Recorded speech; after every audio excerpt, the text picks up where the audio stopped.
Também que vai falar muito conosco sobre esse assunto é a nossa analista lá em Brasília, Isabel Mega, já está aqui aparecendo no nosso telão para o nosso bom dia, para aquela nossa conversa inicial. Tudo bom, Isabel? Uma boa semana para você. Oi, Carol. Mais uma semana começando aqui no Novo Dia, que seja uma semana de paz para todo mundo. Vamos juntas aqui, mais uma semaninha. Vamos juntas, com boas notícias, assim esperamos, né, Isabel? Inclusive, muitos aposentados e pensionistas aguardando boas notícias, porque até agora, nada. A gente está vendo apenas a primeira etapa desse ressarcimento, que é só referente ao desconto de abril. E o restante, Isabel, o que o INSS fala sobre esse assunto? Essa era a boa notícia que a gente gostaria de trazer, né, Carol? Que todo mundo já tem data para ter esse dinheiro que foi tirado dessas pessoas, retomando, portanto, para essas pessoas. Mas, por enquanto, ainda não é possível. O Pedro estava explicando muito bem, Carol.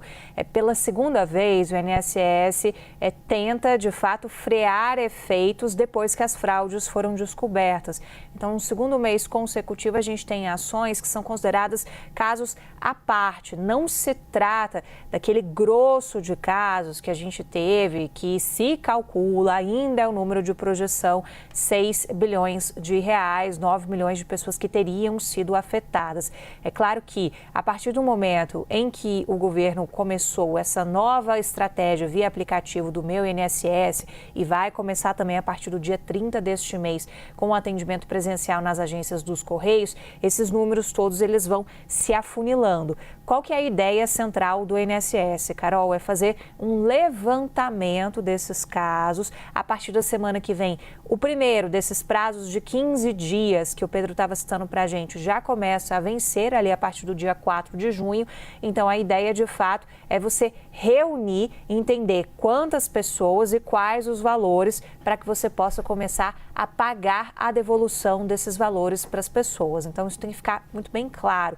O que a gente está falando hoje de devolução ainda não é daquele montante todo da fraude. Se trata apenas de uma prevenção, uma correção de rota que o INSS teve que fazer na medida em que foi conseguindo os bloqueios desses descontos a partir da revelação dessas fraudes. Carol, também um ponto que tem ficado muito claro ali em relação a como vai se dar essa devolução é que não deve ter distinção nenhuma entre as pessoas, elas não devem criar critérios. Por exemplo, se levantou a possibilidade de pessoas com deficiência poderem receber antes de outras pessoas. O que o INSS tem dito é que eles querem dar um tratamento igualitário, porque no final das contas todo mundo está precisando desse dinheiro. A gente está falando de uma parcela muito vulnerável da população, sobretudo, Carol. Então a ideia de fato é, na medida em que eu consigo dar resposta para essas duas perguntas, quanto é devido, né, e quantas pessoas foram afetadas,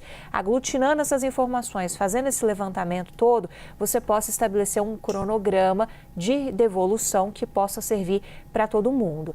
Essa é a principal dúvida que todo mundo tem, Carol, sobre ressarcimento, porque a gente ainda tem operação em curso da Polícia Federal, a gente ainda tem dúvidas se vai ser necessário ou não recorrer a dinheiro público. A gente está vendo o arroxo nas contas, com o governo tendo que fazer diversos bloqueios e contingenciamentos para fechar as contas neste ano de 2025. Então tem muita gente se perguntando, mas e aí, se tiver que usar dinheiro público, de onde vamos tirar?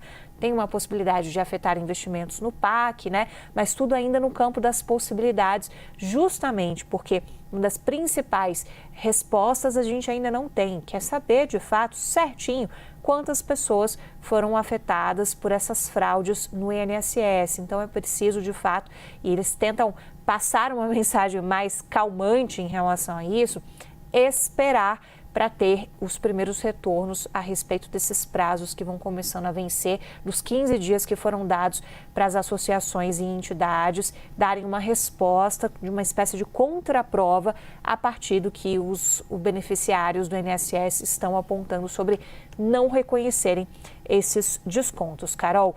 E só reforçar aqui para te entregar, a partir do dia 30, portanto, nos próximos dias dessa semana ainda, começa o agendamento, começa o atendimento presencial nas agências dos Correios. E o INSS frisa o seguinte: não adianta todo mundo ir correndo para as agências no dia 30.